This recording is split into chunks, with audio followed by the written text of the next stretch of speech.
નમસ્કાર મિત્રો, સ્વાગત છે તમારું અમારા આજના એક નવા જ વિડીયોમાં।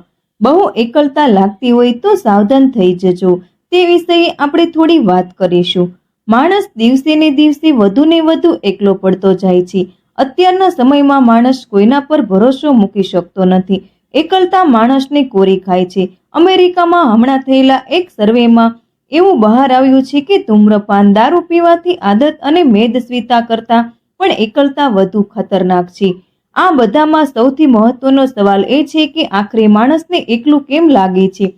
જવાબ સિમ્પલ છે। અગાઉના જમાનામાં માણસ વધુ સોશિયલ હતો, સમાજ સાથે તીવ્રતાથી જોડાયેલો રહેતો, દરેક કાર્યક્રમમાં ભાગ લેતો હતો અને દરેક ઉત્સવમાં જોડાતો હતો। હવે માણસ હળવા મળવાથી દૂર થવા લાગ્યો છે। લોકો ગામડા અને નાના શહેરોમાંથી કામ ધંધાર્થે મોટા શહેરોમાં જવા લાગ્યા છે। માઇગ્રેશન પણ એકલતા માટે મોટું કારણ છે।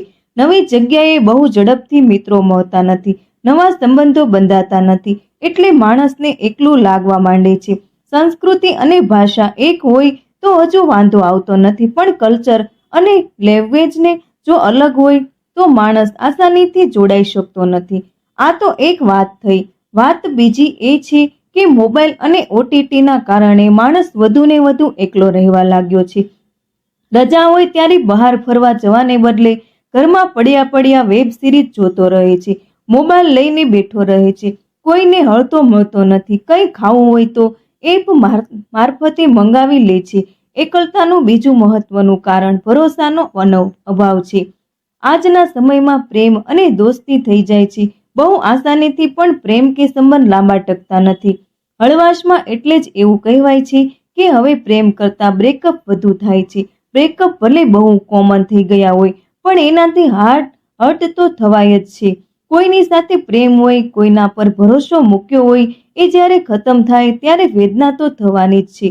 કેટલાક કિસ્સાઓમાં એક સમય એવો આવે છે જ્યારે માણસને એમ થાય છે કે હવે કોઈની નજીક જ નથી જવું, કોઈના પર ભરોસો મૂકીએ તો હર્ટ થઈને એને। આવું વિચારીને લોકો એકલા રહેવા લાગે છે। જિંદગી પાસે જે અપેક્ષાઓ રાખી હોય એ પૂરી ન થાય એવા કિસ્સાઓમાં પણ માણસ એકલો રહેવા લાગે છે। માણસોનો હવે પોતાની પાસેથી જ અપેક્ષાઓ વધી ગઈ છે। મારે આમ કરવું છે, આટલું તો મેળવવું જ છે, બધાને બધું જ જોઈએ છે અને બહુ ઝડપથી જોઈએ છે। સપના જોવા સારી વાત છે, પણ જ્યારે આપણે ગજા બહારના સપનાઓ જોવા લાગીએ ત્યારે મુશ્કેલી પેદા થવાના ચાન્સીસ વધી જાય છે। સોશિયલ મીડિયાના કારણે દેખાદેખીનું પ્રમાણ ખૂબ વધ્યું છે। એકને એક કપડાનો ફોટો પણ લોકો સોશિયલ મીડિયા પર મૂકતા નથી, બધાને સમથિંગ ન્યૂ અને ડિફરન્ટ જોઈએ છે। પોતાની પાસે જ રાખેલી અપેક્ષાઓ પૂરી ન થાય ત્યારે માણસ બીજાને મળવાનું ટાળવા લાગે છે। એકલતાના મામલામાં સાયકોલોજિસ્ટ એવું કહે છે કે ભલે એકવાર ભરોસો તૂટ્યો હોય તો પણ ભરોસો મૂકવાનું બંધ ન કરો। ભરોસો તૂટવાથી જેટલું નુકસાન કે ગેરફાયદો થશે એના કરતાં વધુ જોખમ ભરોસો ન કરવામાં રહે છે। પોતાની જાતને પણ માણસે મોટિવેટ કરતા રહેવું પડે છે। દુનિયા એટલી ખરાબ નથી, જિંદગી ખરેખર જીવવા જેવી છે। ક્યારેક જિંદગીમાં ખોટા લોકો આવી જાય કે ન ગમે એવી ઘટનાઓ બને ત્યારે એવું વિચારો કે આવું થાય। દરેક માણસ સાથે ક્યારેક આવું થયું જ હશે। બધા આપણે ધારતા હોઈએ, ઈચ્છતા હોઈએ અને વિચારતા હોઈએ એવું થવાનું નથી। આપણને ન ગમે એવું થાય ત્યારે ધરપકડ રાખવી પડે છે।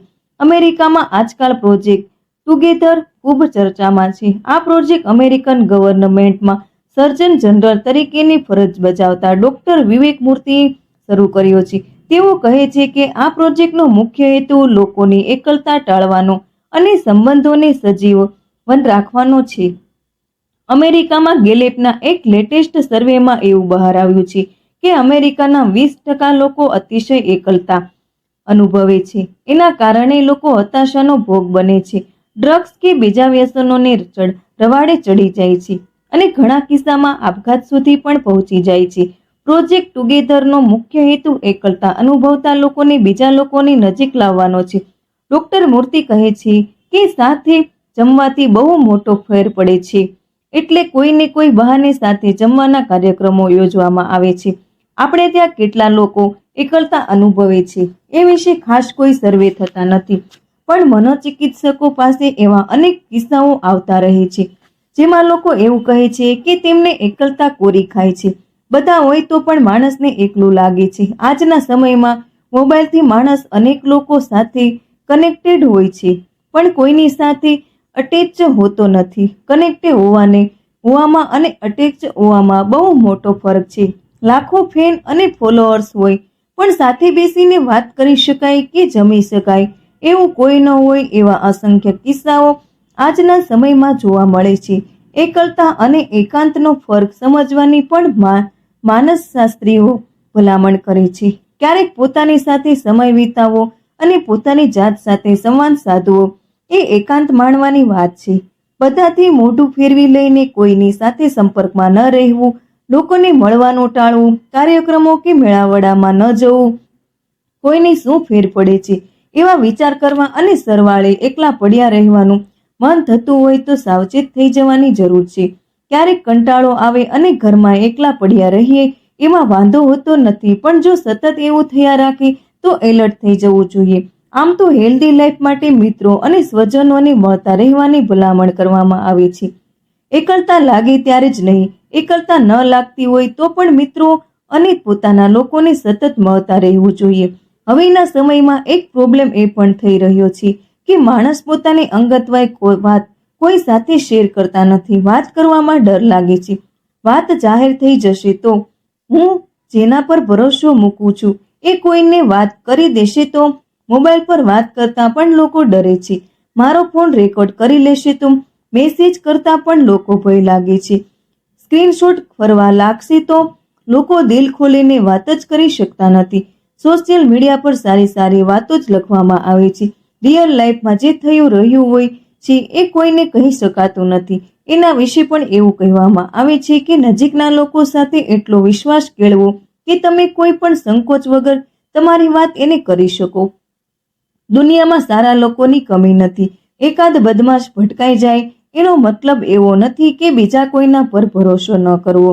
એક બે દોસ્ત એવા રાખો જેની સાથે કોઈ છોછ ન હોય. તેના માટે એવો સવાલ પૂછવામાં આવે છે કે તમારી લાઈફમાં એવું કોણ છે જેને તમારા વિશે બધી ખબર છે. જો કોઈ ન હોય તો એ પણ સારી વાત નથી. તમે ક્યાં છો અને શું કરી રહ્યા છો એ નજીકના કોઈને ખબર હોવી જોઈએ. આપણે કેવી માનસિક અવસ્થામાંથી પસાર થઈ રહ્યા છીએ એની પણ સૌથી નજીકના વ્યક્તિને જાણ હોવી જોઈએ. છેલ્લે સાવ સીધી અને સરળ વાત એ કે બધાને મળીને મજા કરતા રહો. એકલા કે વધુ પડતા ભારમાં રહેવામાં કોઈ માલ નથી. સંબંધો જેટલા સાત્વિક અને સ્વસ્થ હશે એટલી જિંદગી જીવવાની મજા આવશે. તો મિત્રો, જો તમને વિડીયો પસંદ આવ્યો હોય તો વિડીયોને લાઈક, શેર અને સબસ્ક્રાઇબ જરૂરથી કરી દેજો, જેથી કરીને અમે આવા અવનવા વિડીયો તમારી સમક્ષ લાવી શકીએ.